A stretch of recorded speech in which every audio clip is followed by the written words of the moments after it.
नमस्कार दोस्तों, स्वागत है सभी का महिंद्रा एजुकेशन में। और आज का वीडियो है वो सेकंड ग्रेड का जो सिलेबस है, इसका जो पहला पेपर है उस पे रहेगा। और ये जो सिलेबस है किस प्रकार से आपकी रीट और इसकी मुख्य परीक्षा से संबंधित है, इस पर भी चर्चा करेंगे। और इसी आधार पर आपको भी ये निर्णय करना है कि आपको सेकंड ग्रेड की तैयारी साथ में लेके चलना चाहिए अथवा नहीं, क्योंकि इसका जो सिलेबस है वो अच्छी तरीके से क्लियर किया गया है, हर चीज़ को मेंशन किया है इसमें। तो सबसे पहले हम चर्चा करते हैं इस सिलेबस की, और इसी सिलेबस के आधार पर आप भी निर्णय करोगे, ठीक है। तो देखिए, सबसे पहला जो पार्ट दे रखा है इसमें जोग्राफिकल, हिस्ट्रिकल और cultural and general knowledge of Rajasthan, ये सेम का सेम पार्ट आपके रीट में भी रहने वाला है। और इसमें क्या है, location and extension, relief feature यानी आपका जो स्थिति विस्तार है, और रिलीफ फीचर यानी जो धरातल का जो विशेषता है, कहीं पे पठार है, वो आपको सब इसमें पढ़ना है। लगभग आप इसमें ये पढ़ ही लेते हो लोकेशन एक्सटेंशन में, है ना। और क्लाइमेट हो गया आपका, ड्रेनेज आपका अपवाह तंत्र, वेजिटेशन जो वनस्पति, एग्रीकल्चर हो गया, और लाइफ स्टॉक यानी पशुधन, डेयरी डेवलपमेंट जो डेयरी उद्योग है उसका जो विकास है, एंड पॉपुलेशन डिस्ट्रीब्यूशन यानी आपके जो जनसंख्या पढ़ना है इसमें, growth, literacy and sex ratio, इसी में जो आपकी जनसंख्या है इसमें growth, literacy and sex ratio यानी लिंग अनुपात, ये आपको पढ़ना है। इसके बाद में आपको देखना है रिलीजियस कंपोजिशन यानी जो धार्मिक संगठन है उनको पढ़ना है। इसके बाद में industries planning and budgetary trends यानी आपको जो इंडस्ट्रीज प्लानिंग है और जो बजट है ये आपको देखना है। एंड मेजर टूरिस्ट सेंटर्स यानी आपको जो पर्यटन के जो मुख्य केंद्र है उनको पढ़ना है। तो ये केवल आपका जोग्राफिकल पार्ट था इसमें, तो ये आपको देखना है, और बिल्कुल ईजी सा सिलेबस है सेकेंड ग्रेड का। इसके बाद में हम देखते हैं कि जो एंशियंट कल्चर है, ancient culture civilisation of Rajasthan, इसमें आपको क्या पढ़ना है, केवल कालीबंगा, आहड़, गणेश्वर और बेराट सभ्यता। देखिए कितना क्लियर किया गया है यहाँ पे कि आपको कालीबंगा पढ़ना है, आहड़ पढ़ना है, गणेश्वर सभ्यता पढ़नी है, और आपको बेराट की सभ्यता पढ़नी है। इसके अलावा आपको नहीं पढ़ना है, बिल्कुल छोड़ देना है। इसके बाद हम देखें तो history of Rajasthan 8 to 18 century, यानी इसमें आपको मेंशन किया गया है क्या क्या पढ़ना है। आपको पढ़ना है गुर्जर प्रतिहार, अच्छा टॉपिक है गुर्जर प्रतिहार। उसके बाद में आपको पढ़ना है चौहान्स ऑफ अजमेर, अजमेर के जो चौहान है वो पढ़ने हैं आपको। एंड रिलेशन विथ दिल्ली सल्तनत यानी जो दिल्ली सल्तनत के साथ जो संबंध थे हमारे यहाँ के शासक के, जैसे मेवाड़ के, रणथंभौर के एंड जालौर के, ये आपको पढ़ना है। ये जहाँ पे आपको देखने को मिलता है अलाउद्दीन वाला वो, तो ये आपको इसमें पढ़ना है। राजस्थान एंड मुगल्स यानी आपको जो मुगलों के साथ राजस्थान के क्या संबंध थे, जैसे सांगा है, प्रताप है, मानसिंह ऑफ आमेर है, Chandrasen and Rai Singh of Bikaner and Raj Singh of Mewar, ये आपको ये शासक इन पे फोकस रहना चाहिए। देखो इतना क्लियर कहीं पे भी नहीं किया गया है जितना सेकंड ग्रेड के एग्जाम में ये क्लियर किया गया है कि ये शासक है, क्योंकि इनका संबंध है मुगलों से रहा है, तो ये शासक आपको पढ़ना है। तो इतना अच्छे से क्लियर मेरे अकॉर्डिंग तो कहीं पर किया नहीं गया, बल्कि अच्छा आपके लिए। History of freedom struggle in Rajasthan, जो फ्रीडम मूवमेंट था, स्ट्रगल था, यानी 1857 की क्रांति, वो आपको पढ़ना है। इसमें आपको क्या पढ़ना है, देखो the peasant and the tribal movement यानी आपको इसमें जो कृषक आंदोलन है वो, एंड प्रजामंडल आंदोलन, ये दोनों आपके टॉपिक बहुत अच्छे हैं, हर बार इसमें क्वेश्चन आता है। उसके बाद में हम देखते हैं इंटीग्रेशन ऑफ राजस्थान यानी राजस्थान का एकीकरण, ये भी अपने आप में एक बहुत अच्छा टॉपिक है और हर साल इससे क्वेश्चन आता ही आता है। Role of women during medieval and modern period, ये आपको इसमें जो महिलाओं की भूमिका है मेडिवल एंड मॉडर्न पीरियड के अंदर, उनको पढ़ना आपको।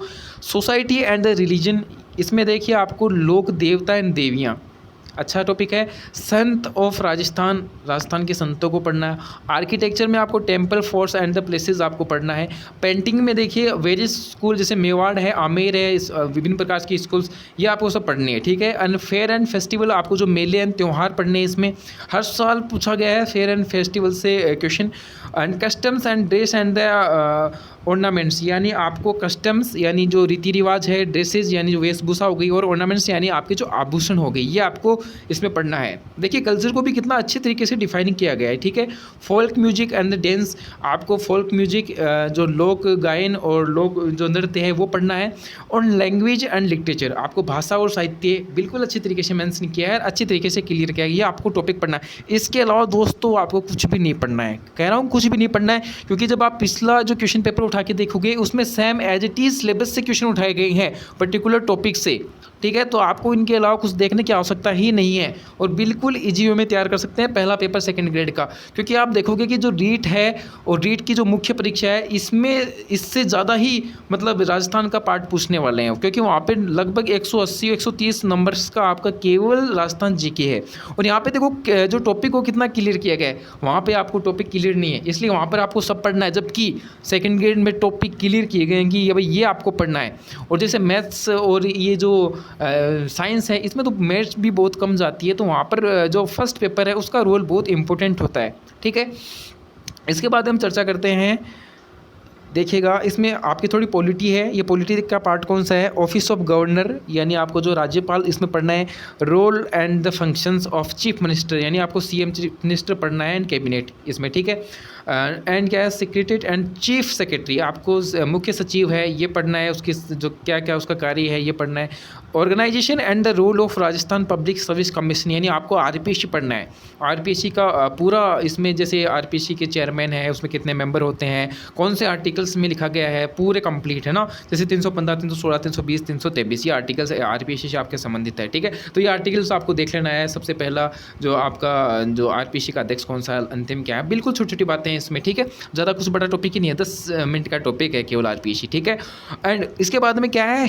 स्टेट ह्यूमन राइट्स कमीशन यानी आपको जो स्टेट ह्यूमन कमीशन है ना ये आपको पढ़ना है। अन्य पंचायती राज इन राजस्थान आपको ये पंचायती राज वाला टॉपिक पढ़ना है, ठीक है। दोनों जो टॉपिक है ये बहुत ही अच्छे टॉपिक है, बिल्कुल ज़्यादा बड़े टॉपिक नहीं है कहने का अर्थ है। यानी आपकी जो पॉलिटी है देखने के लिए मैं ये मानता हूँ ये पॉलिटी मतलब 4-5 घंटे का पूरा कोर्स है ये, अच्छी तरीके से देखे तो। मानवाधिकार वाला है और ये जो पंचायती राज है बिल्कुल ये पंचायती राज वाला थोड़ा सा बड़ा है, लेंदी है। बाकी अगर अदर टॉपिक देखें तो लगभग 10-15 मिनट के टॉपिक है, ठीक है।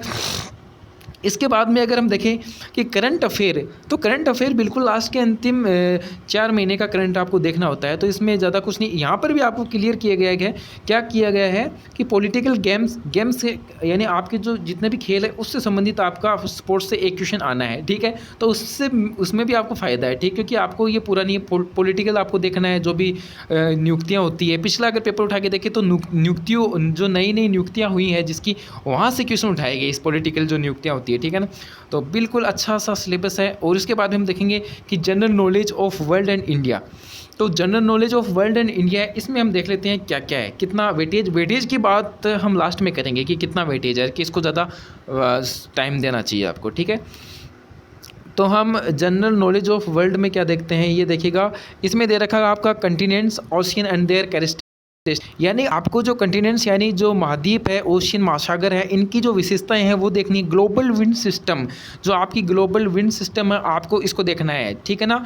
जो जलवायु एंड इन्वायरमेंटल प्रॉब्लम यानी आपको जो पर्यावरणीय समस्या ये होगी आपकी। एंड ग्लोबल स्ट्रेटजीज यानी आपको जो वैश्विक जो नीतियाँ हैं उनको देखना है। Globalisation and this impact population and trending यानी आपको वही यहाँ की जो पॉपुलेशन उसके बारे में अध्ययन करोगे आप, ठीक है ना। और जो Indian and UNO major trend in international policies with special reference to globalisation and nuclear non proliferation, ठीक है ना। इसका सिलेबस मैं शॉर्ट में आपको समझा दूँ तो सबसे पहले देखिएगा कि आपको जो महाद्वीप और महासागर पढ़ने हैं उसकी विशेषता हो गई। फिर आपको क्या है? ग्लोबल विंड सिस्टम हो गया आपका। ग्लोबल विंड सिस्टम का मतलब है वैश्विक जो जलवायु है उसका आप अध्ययन कर लोगे यहाँ पे, ठीक है ना। इन्वायरमेंटल प्रॉब्लम आपको पता है पर्यावरण की जो भी समस्या है उसमें आ जाएगी, ठीक है। ग्लोबल स्ट्रेटेजी यानी वैश्विक जो नीतियाँ है वो आप इसमें पढ़ लोगे, ठीक है ना। ग्लोबलाइजेशन एंड इट्स इम्पैक्ट, ठीक है ना, इसका जो प्रभाव क्या रहने वाला है वो आप इसमें पढ़ोगे, ठीक है। पॉपुलेशन आपको पढ़ लेना है, ठीक है। एंड इंडिया एंड UNO के जो मेजर ट्रेंड और इंटरनेशनल पॉलिसीज है, जो इंटरनेशनल जो नीतियाँ हैं उसको आप पढ़ोगे। स्पेशल रेफरेंस इसमें दिया है कि globalization and nuclear non proliferation, ठीक है ना। तो इसके रेफरेंस में आपको ये पढ़ना है, ठीक है ना। प्रसार इतना आपको केवल किस में पढ़ना है? वर्ल्ड में। और इसका जो वेटेज है वो इंडिया और वर्ल्ड का मिला के आपको 60 अंकों का वेटेज रखा गया है, ठीक है। अब हम इंडिया की बात कर लेंगे यहाँ पे कुछ ज़्यादा बड़ा इसमें सिलेबस नहीं है वर्ल्ड का। इंडिया की बात करें तो आपकी वही सेम राजस्थान की जैसे ही स्थिति विस्तार हो गया, मानसून हो गया, ड्रेनेज अपवाह तंत्र हो गया, गया यहाँ पे चेंजिंग पैटर्न ऑफ एग्रीकल्चर आ गया एंड इंडस्ट्रीज, ये सेम पढ़ना है, वहाँ पे भी उद्योग पढ़ रहे थे आप, यहाँ पे पढ़ रहे हो। यहाँ पे एक अच्छा टॉपिक दिया है आर्थिक उसका इकोनॉमिक्स का, नेशनल इनकम कंसेप्ट। और सबसे अच्छा कंसेप्ट लगता है जब आप इकोनॉमिक पढ़ोगे, नेशनल इनकम कंसेप्ट, ठीक है ना। उसके ट्रेंड्स क्या हो गए, पॉवर्टी, गरीबी हो गई, reduction scheme and future of India's foreign policy, जो फॉरेन पॉलिसी है वो पढ़ना है उसको, Nehru's contribution in its making, यानी आपको नेहरू का योगदान पढ़ना है।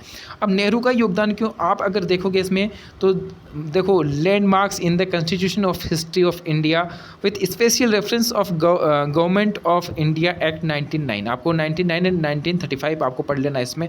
एंड गांधीज कंट्रीब्यूशन आपको पूरा पढ़ना ही है, गांधी का पूरा जो कंप्लीट पढ़ना आपको 1918 से लेकर जो पूरा कंप्लीट, ठीक है ना, जो नेशनल मूवमेंट में उनका योगदान है वो पूरा पढ़ना आपको, दक्षिण भारत से पूरा लेकर जब कब आए वो, उनका क्या योगदान रहा उसमें, ठीक है ना। चंपारण आंदोलन हो गया उसका, सब पढ़ना आपको इसमें, ठीक है ना। अम्बेडकर एंड कॉन्स्टिट्यूशन मेकिंग, यानी अम्बेडकर ने जो इस संविधान मेकिंग में जो योगदान दिया आपको उसको पूरा कंप्लीट पढ़ना है, ठीक है ना।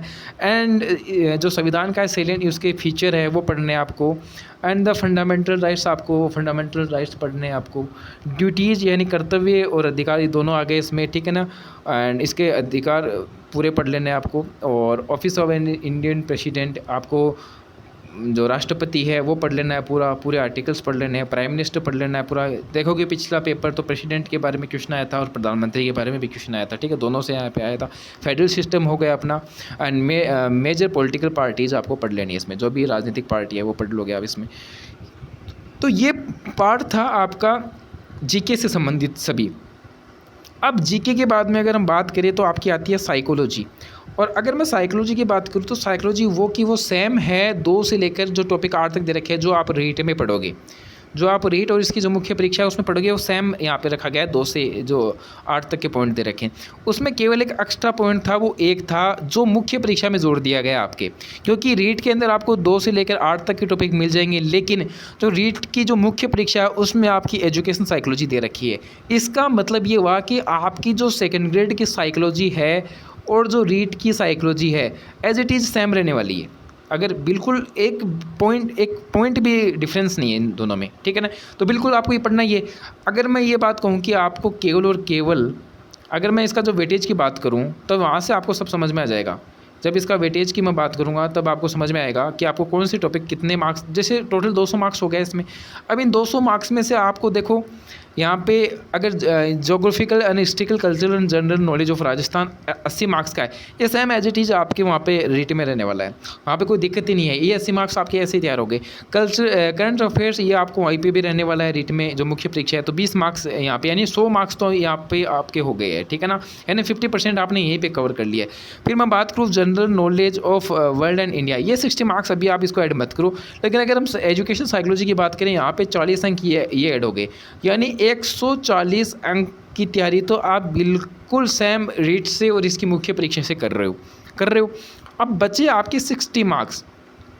ये 60 मार्क्स के अंदर अगर हम देखें कि टॉपिक एकदम क्लियर किया गया है वहाँ पर, और ज़्यादा बड़ा कुछ टॉपिक नहीं है इंडिया में। अगर देखें तो 60 मार्क्स का वहाँ पे दे रखा है। अगर आप केवल इंडिया ही पढ़ लो तो वहाँ से आप 30 मार्क्स वहाँ से ले सकते हो। अगर आप वर्ल्ड नहीं पढ़ना चाहते तो आप देखो कि आप कितना अच्छा यहाँ पे लीड कर पा रहे हो अपने आप को, ठीक है। तो मतलब आपको जो सेकेंड ग्रेड है वो समाहित, पहला पेपर बिल्कुल समाहित होता हुआ नज़र आ रहा है रीट के अंदर और इसकी मुख्य परीक्षा के अंदर। आपको ये देखने को मिल गया होगा कि हमारा जो सेकंड ग्रेड का जो फर्स्ट पेपर है बिल्कुल इसको रीड कवर कर रही है। हाँ, अब बात करते हैं कि इसका जो मेन पेपर है, जैसे मेन पेपर किसी का मैथमेटिक्स है और या किसी का एसएसटी है, किसी का हिंदी है, किसी का इंग्लिश है, तो क्या आपको रीट के अंदर ये जो मुख्य परीक्षा है उसमें सिलेबस आपको नहीं पढ़ना है। वहाँ पे अगर हम देखेंगे कि साइंस वालों को साइंस और मैथमेटिक्स वहाँ पे पढ़ना है, और यहाँ पर भी आपको मैथमेटिक्स का अलग पेपर होने वाला है। वहाँ पे अगर हम देखेंगे एसएसटी में तो कुछ रहा ही नहीं, तो एसएसटी वालों को तो बिल्कुल मैं कहूँगा सेकेंड ग्रेड की तैयारी करनी चाहिए उन बच्चों को, तो ठीक है। और अगर बात करें कि जो L2 मैथमेटिक्स साइंस वाले बच्चे, हाँ उनके थोड़ी ये समस्या रह सकती है क्योंकि उनको साइंस भी पढ़नी पड़ती है मैथमेटिक्स के अलावा। तो वो क्योंकि मैथमेटिक्स की जो कट ऑफ है वो बहुत ही डाउन रहती है, ठीक है। तो वहाँ पर उनको बेनिफिट ये मिल सकता है कि वो अगर फर्स्ट पेपर में अच्छा स्कोर कर जाए, फर्स्ट पेपर में अगर उनका स्कोर अच्छा रहता है तो बिल्कुल वहाँ पे जो सिलेक्शन के चांस मैक्सिमम होते हैं वहाँ पे, ठीक है ना। तो मैं कहूँगा कि आपको जो मैथमेटिक्स सेकेंड ग्रेड की भी तैयारी है वो करनी चाहिए, ठीक है। तो ये था हमारा सिलेबस का जो पार्ट फर्स्ट था। उसके बाद में मैं जो सेकंड वीडियो है उसके अंदर इसके जो मेन पेपर अलग अलग एसएसटी का अलग होगा, हिंदी का अलग होगा, इंग्लिश का अलग होगा, उसके आधार पर भी एक चर्चा करेंगे। लेकिन उसके लिए मैं वेट कर रहा हूँ कि हमारा जो रीट के मुख्य परीक्षा का सिलेबस है वो क्लियर हो जाए, क्योंकि वहाँ पे सिलेबस को क्लियर नहीं किया गया है कि सिलेबस जो आपका जो 10th बेसिस का आएगा या 12th बेसिस का आएगा, तो वहाँ पे वो सब कुछ क्लियर नहीं किया गया अभी तक। तो उसके आधार पर ये निर्णय भी हम नहीं कर सकते, क्योंकि ये फर्स्ट पेपर तो ऑटोमेटिक तैयार हो रहा है, लेकिन सेकंड पेपर में हमें 11th 12th एंड ग्रेजुएशन पढ़ना पड़ता है वहाँ पर, तो इसमें थोड़ी समस्या हो सकती है। बाकी बिल्कुल सेम रहने वाला है। तो मिलते हैं नए वीडियो में, तब तक के लिए धन्यवाद। और अगर चैनल को सब्सक्राइब नहीं किया है तो चैनल को जरूर सब्सक्राइब कर लिए। Thank you.